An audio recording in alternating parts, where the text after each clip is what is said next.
이 논문의 결론은 주당 20에서 59분에 과도하지 않은 중간 수준의 근력 운동이 장수에 가장 효과적임을 확인하였고, 장수에 가장 큰 효과를 얻기 위해서는 주당 150분 이상의 유산소 운동을 병행하는 것이 필요하다입니다. 안녕하세요. 사차원입니다.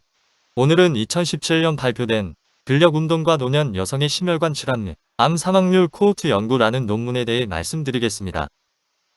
저자는 카나다의 4명이고 일본 국립건강영양연구소 소속 박사이자 연구원입니다. 공중보건과 운동역학 심혈관 질환 연구 분야의 전문가로 대규모 코호트 연구를 통해 신체 활동에 따른 건강 결과 사이의 관계를 주로 연구하고 있습니다.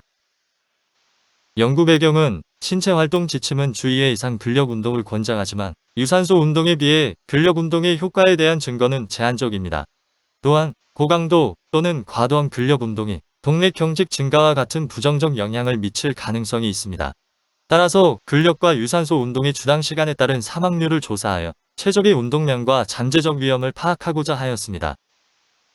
연구 방법은 심혈관 질환, 당뇨병, 암이 없는 28,879명의 평균 62.2세 여성을 대상으로 2001년부터 2015년까지 15년간 추적 연구를 하였습니다.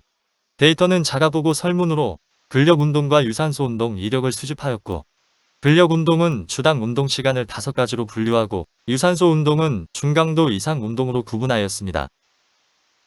그럼 연구 결과를 보겠습니다.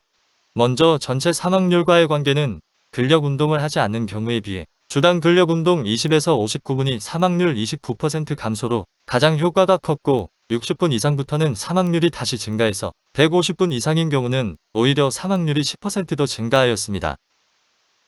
다음은 심혈관 사망률에 대한 효과 차이입니다.